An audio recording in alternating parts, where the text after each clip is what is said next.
Lo hemos dicho, Miguel Rodríguez Domínguez es un emprendedor andaluz de enorme éxito internacional. Como buen andaluz lo es comprometido con su tierra, España y la humanidad, y vamos a tener ocasión de comprobarlo. Es el presidente del grupo Lotus Festina, la compañía multinacional relojera que más factura en España, por ejemplo. Tiene más empresas.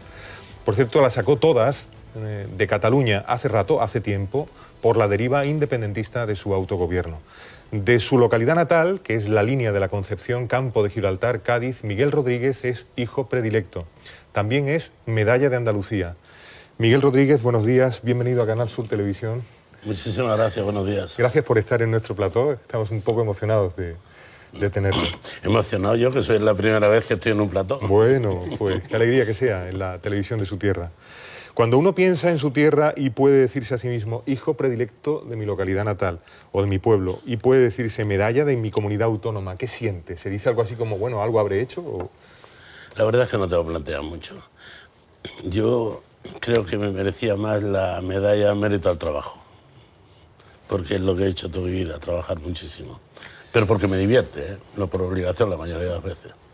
De aquel Miguel Rodríguez Domínguez que marcha de la línea con 16 años y su padre, junto a su padre, rumbo a Barcelona, a los que pudieron conocerle entonces y a los que le miramos hoy, ¿puedes resumirnos cómo fue su éxito? No se puede, no se puede. Hay 54 años de diferencia. Sí. Es difícil resumir los 54 años en unos minutos. Aquella clave, aquel kit.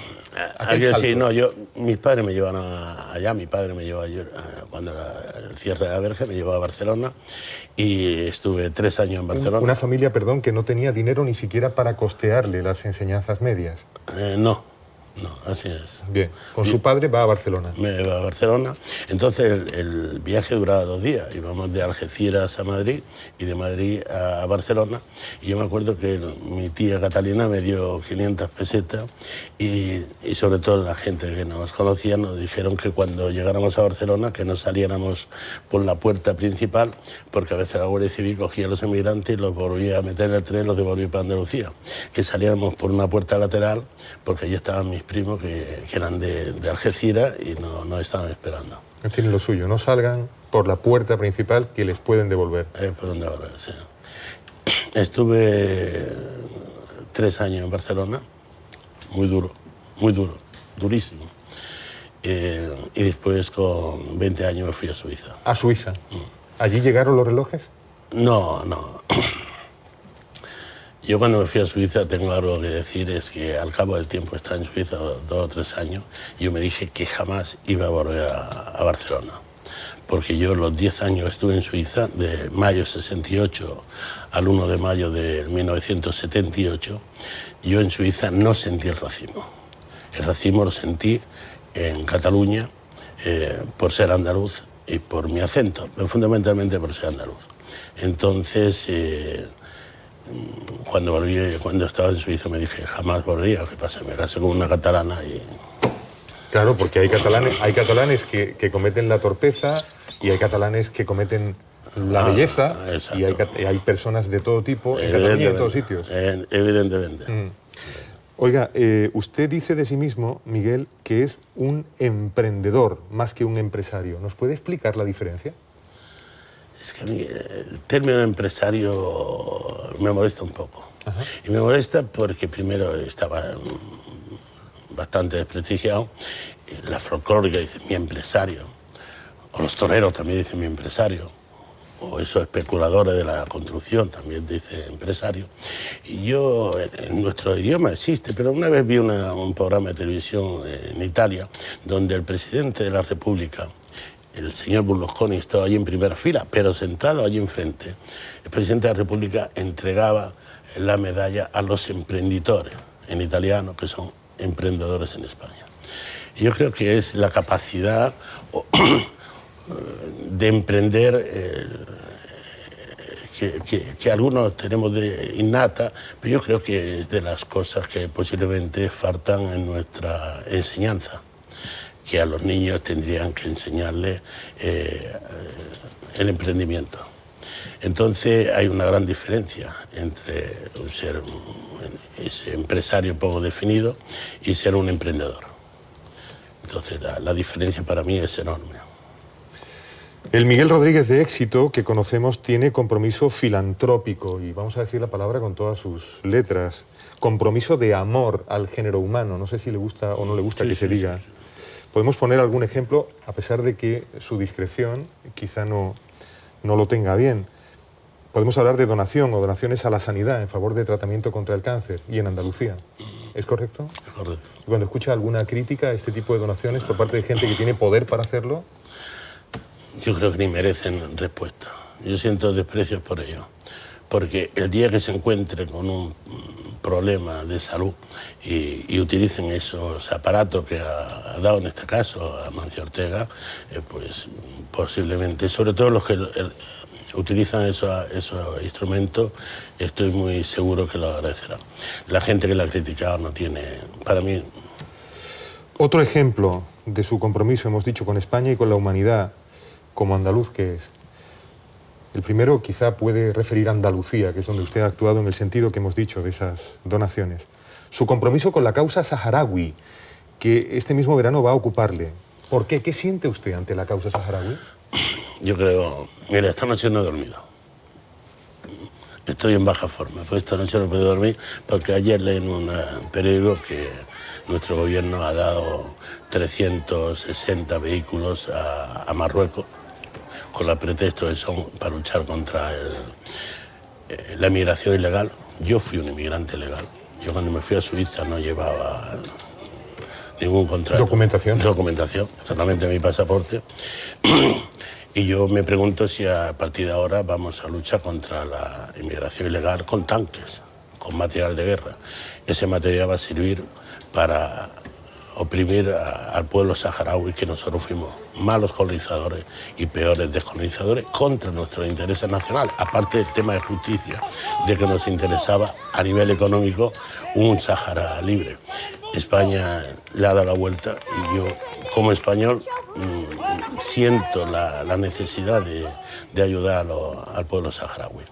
Y para esto, a pesar de que estamos en la peor época del año, porque a mí me han dicho que vamos a tener entre 47 y 48 grados, voy a ir a principio de mes, voy a estar una semana recorriendo todos los campamentos y analizar las ayudas, porque en los próximos años quiero centrar mis ayudas sobre el pueblo saharaui, que se lo merece, sobre todo nosotros como españoles. Es el único parte de África donde se habla español, y ellos tienen a que se hable el español, ¿no? Este informador tuvo la suerte de hablar con Miguel Rodríguez en su casa, en Barcelona, durante los acontecimientos de octubre del año 2017, por los que le pregunto. Empresario internacional de éxito, hemos dicho hace rato que sacó sus empresas de Cataluña ante la deriva independentista de su autogobierno. ¿Esto es así? Es así. ¿Cómo ve la situación ahora, pasado este tiempo? Mira, la primera empresa que saqué fue hace 10 años, porque en plena crisis yo en España tenía, creo, 300 colaboradores y decidí que el mercado se caía y que tenía que, para darle salida a mis productos, que gran parte los fabrico yo, diferentes fábricas, lo mejor es hacer la distribución vertical, como un poco la tendencia hoy en el mundo. Las empresas fabrican y no hay intermediarios, y distribuyen directamente. Y empecé a montar una cadena de joyerías. Y la primera tienda que abrí en Barcelona, vino una inspección de los Mossos en un centro comercial y me puso 13 faltas graves. Tonterías. La dependienta, la persona no ha presentado los libros a sociedad. Pero ¿cómo una dependiente va a tener los libros de una sociedad anónima? Porque una sociedad anónima, además que yo lo creé con 6 millones de euros de capital social. Entonces, todo eran cosas por el estilo. Me enfadé tanto que le dije a mi gente, oye, mañana me cambia la sede social y la pone en Sevilla. Hoy esa empresa está en Sevilla desde hace 10 años, prácticamente un mes después de su creación. Nos compra la otra empresa el 60% de las ventas en España, el 75% el año pasado, y creo que tendrá unos 900 empleados. Y está aquí en Sevilla. No voy a decir el nombre para no hacer... No, nos puede decir cómo se llama. No. Estamos en los centros comerciales. Bien. Y fueron más empresas. Entonces, sacadas. posteriormente, hace 6 años, saqué Festina Lotus, que la lleva a Madrid, y posteriormente saqué otra que se llama la empresa que organiza toda la logística del grupo, que se llama Time Logistics. En definitiva, el porqué es la deriva independentista. Yo cuando el tema de Tenroa dije, mira, esta empresa como mínimo va a ingresar 6 o 7 millones de euros anuales en las arcas públicas, como nuestra obligación, y yo me niego que la mitad de estos 6 o 7 millones se lo quedaba en este caso a Generalitat, porque tiene concedido la mitad del IVA, 3 millones o 3 o 4 millones de euros, gente que lo que hace es complicarme la vida y sobre todo enseña a mis hijos en la escuela a odiar a España y a odiar a la gente como yo, a los españoles. Digamos que usted, como emprendedor en Barcelona, era una persona que invertía dinero en publicidad, la televisión autonómica catalana, por ejemplo. Nunca. ¿Nunca lo hizo? No. Yo desde hace 25 años, cuando la agencia de publicidad, que eran muy catalanes, me dice, no, esto no va a pasar a la censura. Digo, ¿qué censura? Yo creí que la censura había terminado con el franquismo. No, la censura de la lengua. No se traduce en catalán. Yo me niego, yo en mi spot nunca lo he visto. Entonces, no quise, me negué. Y había época, yo invertí más de 10.000 millones de pesetas en publicidad al año. ¿En televisión? En televisión, fundamentalmente en televisión. Entonces, en la época de crisis, Televisión Catalana nos llamaron para hacer que aceptaban que los spots fueran en español. No en castellano, como dice ellos, español, que es la lengua común a todos nosotros. Y a 500 millones de otras personas en el mundo. Entonces me negué y entonces me llamaron y evidentemente que no. Entonces no lo he hecho. Usted se ve defensor a ultranza de la unidad de España, sin embargo tiene, y con esta pregunta le voy a dejar paso a mis compañeros, que tienen mucho que preguntarle, tiene usted implicación, digamos, emocional con lo que conocemos como memoria histórica. ¿Me puede explicar por qué? Yo tuve la desgracia de no conocer a mis 2 abuelos paternos. Los 2 murieron durante la guerra. Mi padre también estuvo en un campo de concentración. Y entonces yo vengo de un pueblo... Mi madre venía de una zona muy rara, poco conocida de Andalucía, que se llama La Sauceda. Y un día en El País leí un artículo sobre La Sauceda y esto. Me extrañó muchísimo.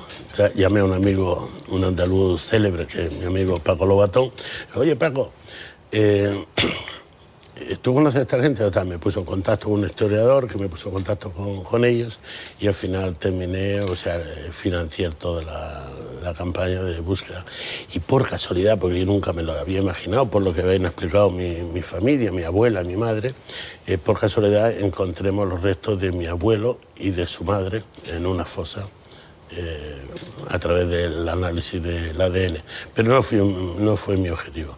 Yo creo que esa cosa, yo creo que la guerra hace 70 años que ha pasado y tenemos que olvidarla, no podemos estar todo el día con esto, sobre todo las generaciones presentes. Tenemos problemas mucho más importantes ahora que ocuparnos de la guerra. Yo creo que ya, mi generación la hemos vivido, pero yo creo que ya es hora de, sin olvidar, pero tampoco de estar todo el día con el tema. Yo creo que eso era el Estado a que le correspondía hacer eso, no a los particulares. Preguntas en nuestra mesa, empezamos por Javier Aroca. Sí, buenos días. Hola. Miguel. En Andalucía no hay racismo, por lo menos no en los términos que usted se ha expresado con relación a Cataluña. No hay censura lingüística. Un poco de vergüenza así en alguna gente por utilizar nuestra manera de decir. No hay independentismo.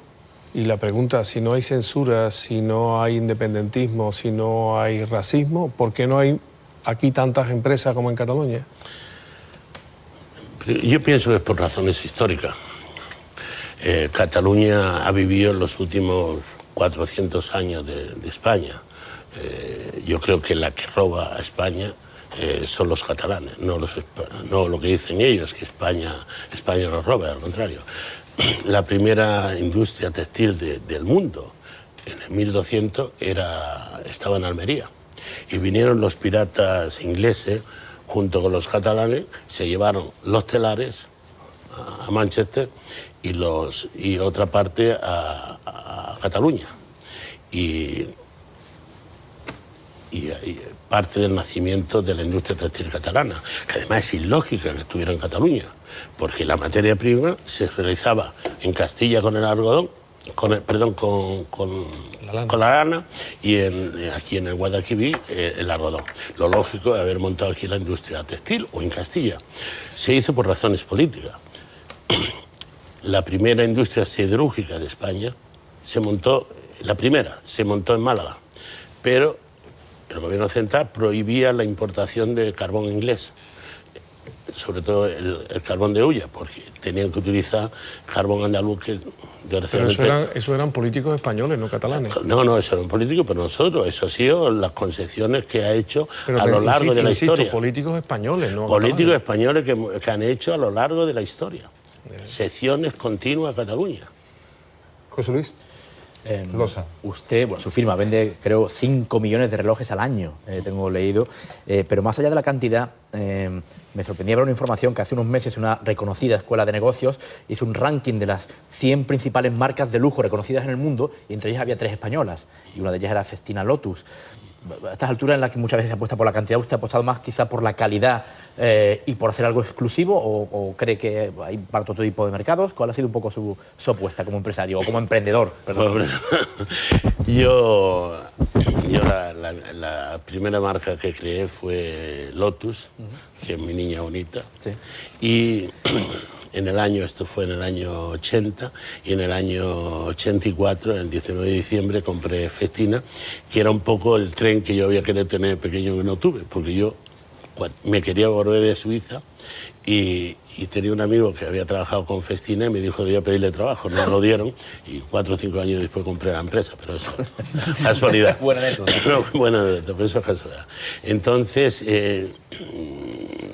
como en España el líder absoluto en la gama media era Lotus, con Festina lo que tenía que hacer es hacer un mercado exterior, no me iba a hacer yo la propia competencia.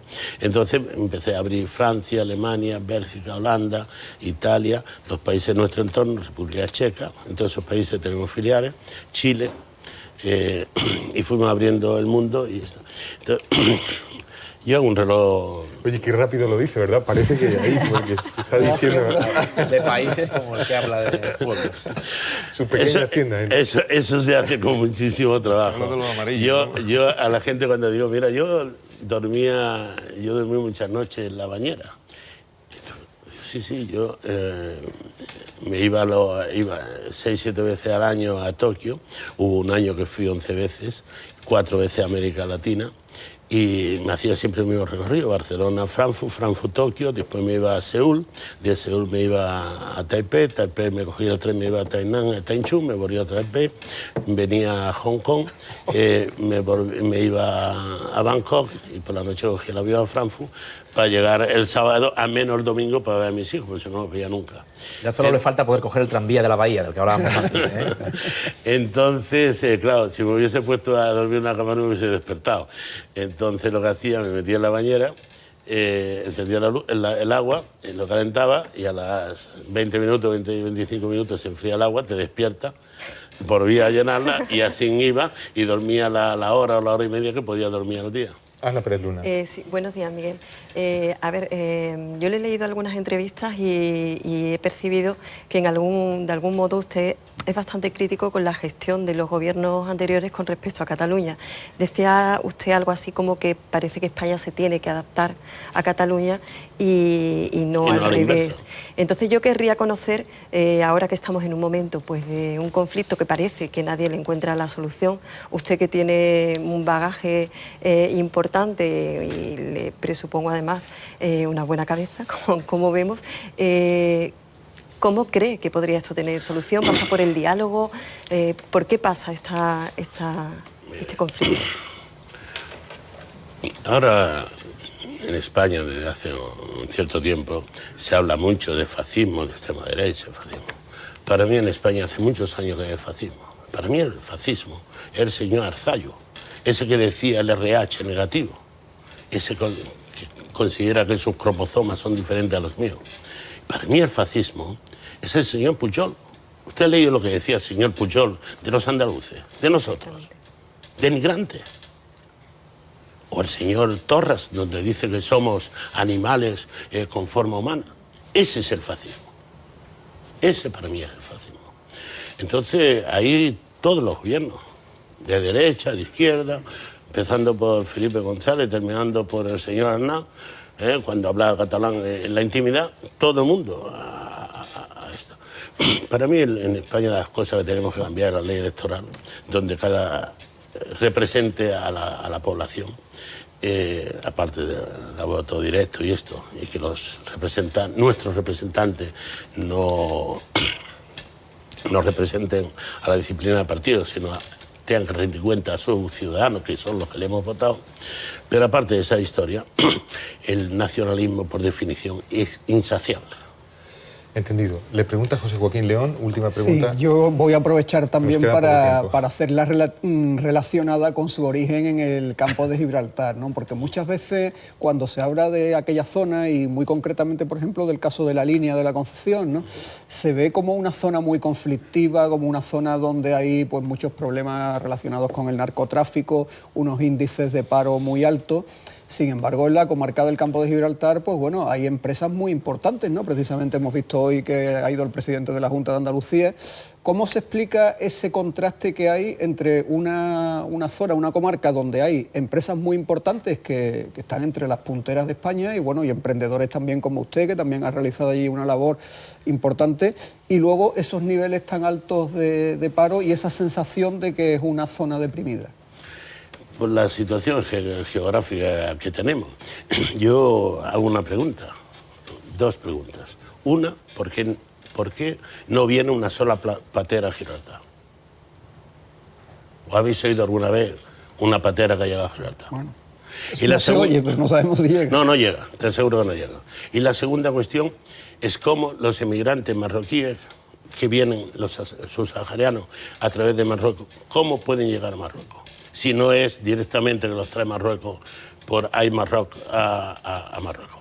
Porque en el mundo hay dos fronteras cerradas. Dos. Corea del Norte y Argelia con Marruecos. Por lo tanto, por ahí no pueden pasar.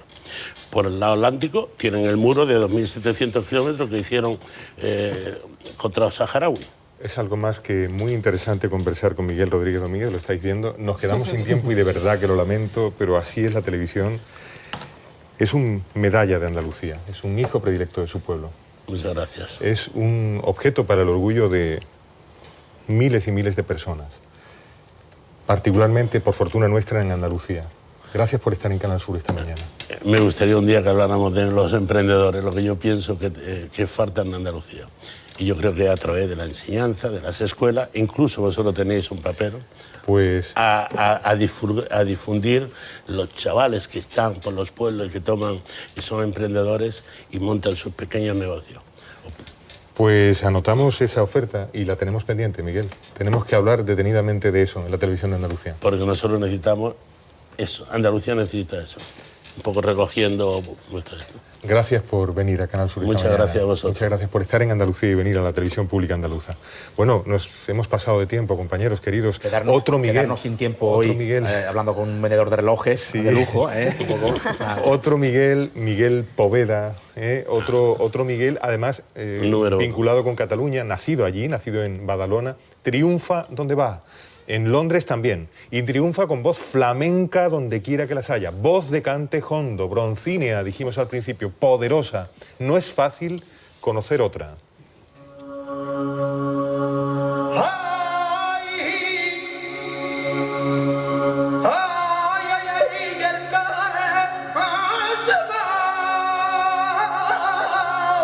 Cuánta memoria despierta, cuánta belleza inspira. El portentoso Miguel Poveda triunfó con este concierto dentro del mayor festival de flamenco organizado fuera de España. Ya hemos dicho que en Londres. Gracias, Javier Aroca. Gracias, José Luis Losa. Un placer. Gracias, Ana Pérez Luna. Gracias, buenos días. Gracias, José Joaquín León. Gracias. Gracias, Miguel Rodríguez Domínguez. Muchas gracias a ti. Gracias a vosotros por invitarme.